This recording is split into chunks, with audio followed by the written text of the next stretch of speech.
Hey, what's up, 7th graders? It has been a long time since I've seen you. I hope everyone's doing well. And you know what today is? It's a Friday. You know what that means? Give me a fist bump right here. Boom. All right, we are still in World War I. We're going to talk about to make the world safe for democracy, a little bit of review from work you did yesterday.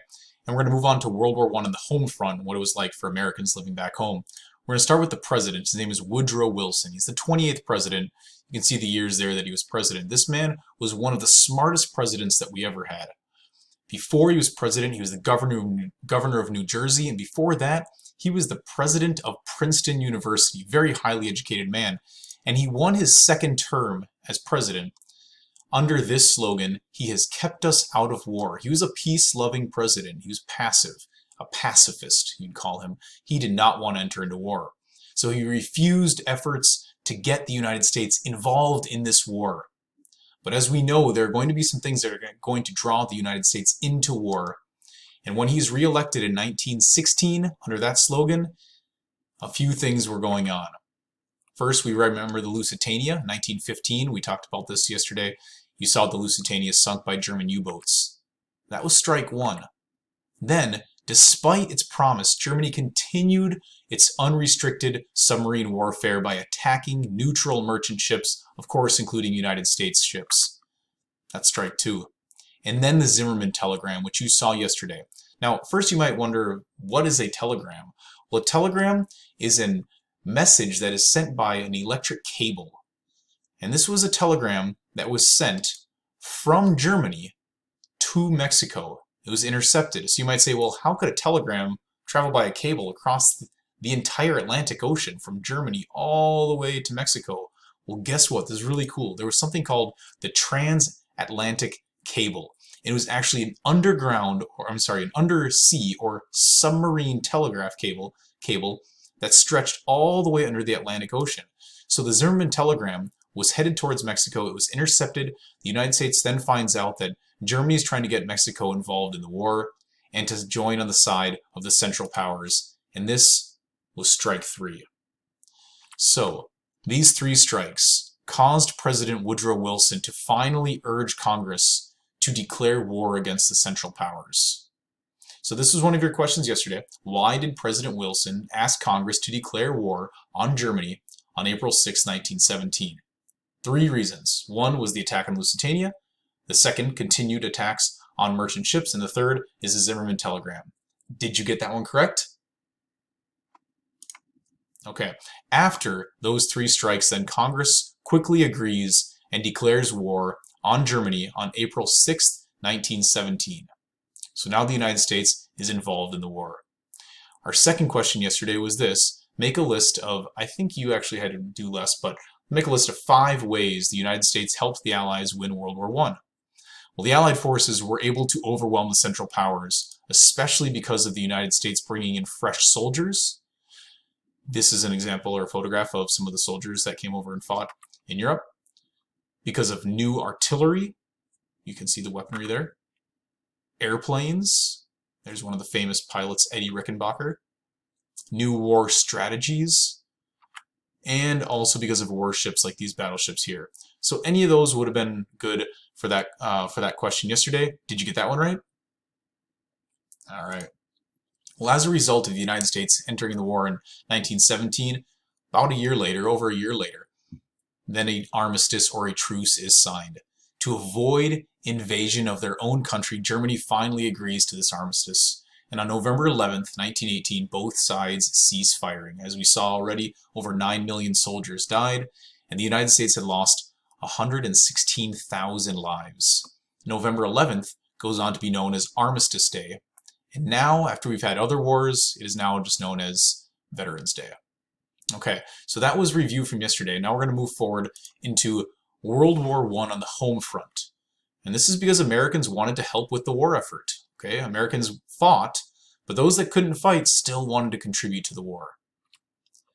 So one way of getting Americans to participate was through propaganda. And propaganda is used to encourage Americans to support the war. That word propaganda means biased communication that is designed to influence your thoughts and your actions. So for instance, you've seen this poster here, "I want you for US Army." This is trying to recruit young men to come and fight in the war. Now, some didn't need any encouragement, but some see this kind of propaganda and they're convinced. This next one, there is still a place in the line for you. Will you fill it? The space is reserved for a fit man. So again, that kind of propaganda encouraged young men to go and become soldiers. But what about those people that wanted to contribute that weren't fighting? Well, families saved items that could be recycled into war items. Things like tin cans can be used for ammunition, rubber can be used for tires, metals, rags, paper, all the stuff that people would collect, they would donate, and it could be used to help with the war effort. War costs money, and this war cost about $35 billion for the United States during this time. About $35.5 billion, actually. So to do this, one way is you can raise taxes on Americans, and they pay more in their taxes. Another way is to sell what are called war bonds. Now, the government sold these war bonds, and basically what it is the just everyday Americans take their cash and they give their money to the government. In return, the government gives them a document, basically a piece of paper. And the government says, we promise to pay you back the amount of money you gave us when the war is over in return for that document. Plus, you get an additional amount of money later on. So if you buy a war bond for $50, you're guaranteed to get your $50 back after the war. The government can use that $50 to fight, and then after the war, they will give you $50 plus an additional amount later on. It's guaranteed. So there's a couple of pieces of propaganda to encourage people to buy war bonds. They're also known as Liberty bonds there. And even kids could buy them, school-age kids. All right, another way is industries produced less consumer goods. For instance, they stopped making as many cars or as many refrigerators. And instead, they made more war supplies. So they transferred over these factories that used to make these things that people were just buying for fun and for their normal lives. And now they're making war items, war resources. And in those three images there, you can tell, and I want to draw your attention to, all three of those images are showing women working in those factories. And that's because the men were going off to fight, and these women stepped up and they said, we can do that job just as good as the men. We're going to contribute, and they went and worked in those factories. Next, farmers produced more food, and Americans conserved food. So Americans didn't eat as much, and they conserved on certain items. For instance, meat was something that really those soldiers needed. So on Mondays, Americans would have meatless Mondays where they wouldn't have any meat that day. That means 1/7 of the nation's meat supply now could go off to serve those soldiers. They also had wheatless Wednesdays where they wouldn't eat wheat on Wednesdays once a week.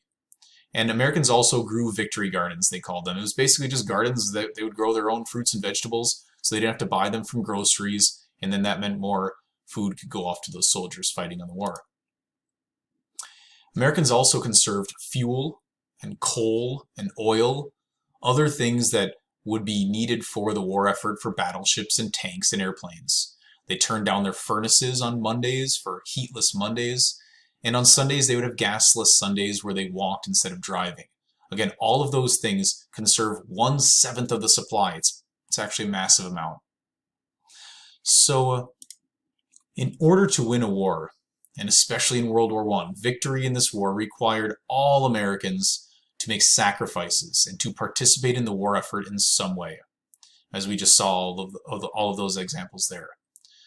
This photograph right here is showing soldiers in Allentown, Pennsylvania, in a celebration victory parade at the end of World War I, and I can't imagine a bigger celebration than winning a war, for sure, but also just ending a world war that was so devastating. So again, happy Friday, everybody. Thanks for listening to the review and moving forward on World War I on the home front. Hope that you all have a great weekend. I'll see you next time.